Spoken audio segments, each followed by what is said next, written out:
Students, আজকে আমি তোমাদের সাথে জাভাতে অপারেটরের আরো একটা টাইপ যেটাকে লজিক্যাল অপারেটর বলা হয় সেটাই শেয়ার করব।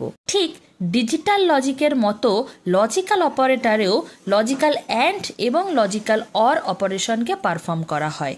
প্রথমেই আমি মেশিনে এক্লিপস আইডিকে খুলে নিয়ে ওয়েবসাইট থেকে এসআরসিতে ক্লিক করে সেখান থেকে ওপেন অ্যান্ড নিউ করে নতুন আরও একটি ক্লাস যেটা লজিক্যাল নাম রেখেছি এবং প্যাকেজ অপারেটর নামক খুলে নিয়েছি এবং পাবলিক স্ট্যাটিক ভয়েড মেইনের মধ্যে এখানে আমি দুটো অপারেন্ট এ এবং বি কে নিয়ে নিয়েছি এবং যেখানে আমি ভ্যালু অ্যাসাইন করেছি রেসপেক্টিভলি 10 এবং 20 এবং এদেরকে আমি ইন্টিজার টাইপের রেখেছি। এবার আমি system.out.println এর মধ্যে চেক করতে চাইছি যে এ বি এর সমান কিনা, that means A double equal to B and এই যে অ্যান্ড আমি ব্যবহার করেছি ডাবল অ্যাম্পারস্যান্ড সাইন দিয়ে, এটাই হচ্ছে লজিক্যাল অ্যান্ডের সাইন। অ্যান্ড আমি কি চেক করতে চেয়েছি A not equal to B কিনা, তো সেই কারণে আমি A not equal to B sign দিয়ে লিখে নিয়েছি প্রথম লাইনে। একইভাবে দ্বিতীয় লাইনেও আমি system.out.println দিয়ে চেক করছি এ বি এর সমান কিনা অথবা অর চেক করতে চাইছি এ নট ইকুয়াল টু বি এবং দুটো দাগের মতো দেখতে এই সাইনটিকেই আমরা লজিক্যাল অর হিসাবে ব্যবহার করে থাকি। ফাইনালি আরও এক ধরনের লজিক্যাল অপারেটর রয়েছে যাকে লজিক্যাল নট বলা হয়, যেটাকে আমরা নট সাইনকে ব্যবহার করে লিখে থাকি। সেটা দিয়েও একটা কন্ডিশন আমি চেক করিয়ে দেখে নিচ্ছি।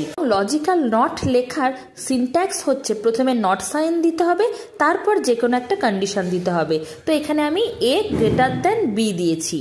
এবার আমি প্রোগ্রামটিকে সেভ করছি এবং রান করে তোমাদের সঙ্গে আউটপুটটা শেয়ার করছি। ক্ষেত্রেও আমার আউটপুট কিন্তু বুলিয়ান রিটার্ন দ্বারাই এসেছে, মানে ফলস এবং ট্রু দিয়ে এসেছে। তো প্রথমটা কি হয়েছে চলো তোমাদেরকে আমি কমেন্ট সেকশনে বুঝিয়ে দিই। প্রথমে আমি চেক করতে চেয়েছি এ বি এর সমান কিনা এবং এ নট ইকুয়াল টু বি কিনা, মানে এ বি এর অসমান কিনা। কিন্তু ন্যাচারালি আমরা এটা জানি যে লজিক্যাল অ্যান্ডের যে কন্ডিশন আছে সেক্ষেত্রে দুটো কন্ডিশনই যদি স্যাটিসফাই করে তবেই কিন্তু ভ্যালুটা ট্রুতে রিটার্ন হবে। তো এক্ষেত্রে আমার আছে A double equal to B and A not equal to B. এর ভ্যালু ছিল 10 আর বি এর ভ্যালু ছিল 20, তাহলে অবশ্যই দুটো ভ্যালু স্যাটিসফাই করছে না, সেই কারণে কিন্তু এখানে আমার ফলস দেখিয়েছে। এবং পরবর্তী যে লাইন আছে যেখানে আমরা লজিক্যাল অরকে চেক করেছি, এদের যে কন্ডিশন আছে সেক্ষেত্রে বলা হয়েছে যে যে কোনো একটা কন্ডিশন স্যাটিসফাই হতে হবে।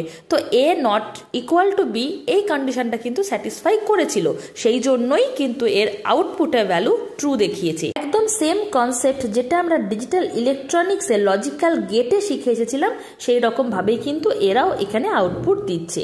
যাই হোক, ফাইনাল যে কন্ডিশনটা আমি চেক করেছি যেটাকে লজিক্যাল নট বলা হয়, তো লজিক্যাল নটের সিনট্যাক্স তো আগেই বলে দিয়েছি। এক্ষেত্রে তখনই আউটপুটের ট্রু ভ্যালু রিটার্ন করবে যখন কন্ডিশনটা ফলস হবে, অথবা ভাইস ভার্সাও বলা যেতে পারে। তো আমার এই প্রোগ্রামে এ কিন্তু বি এর থেকে ছোট, কিন্তু দেখো আমার কন্ডিশনে এ গ্রেটার দেন বি আছে, সেই জন্যই কিন্তু আমার আউটপুটে ভ্যালু রিটার্ন করেছে ট্রু। কারণ কি এ গ্রেটার দেন বি তো কখনোই নয়, কিন্তু ফ্রন্টে লাগানো রয়েছে নট সাইন, সেই জন্যই কিন্তু আউটপুটের ট্রু ভ্যালুকে প্রিন্ট করেছে। তাহলে আমি আশা করছি এই যে লজিক্যাল অপারেটরের যে তিন ধরনের অপারেটর হয়, লজিক্যাল অ্যান্ড, লজিক্যাল অর এবং লজিক্যাল নট, সেটি সম্পর্কে তোমাদের ধারণা একদমই ক্লিয়ার হয়ে গেছে। ভিডিওটি ভালো লাগলে ভিডিওটিকে অবশ্যই একটি লাইক, কমেন্ট, শেয়ার এবং চ্যানেলকে সাবস্ক্রাইব করে তার পাশে থাকা বেল নোটিফিকেশন প্রেস করে তোমরা আমার সাথে থেকো। দেখা হচ্ছে নতুন কোনো ভিডিও নিয়ে খুব শীঘ্রই, ততক্ষণ অবধি take care and bye by.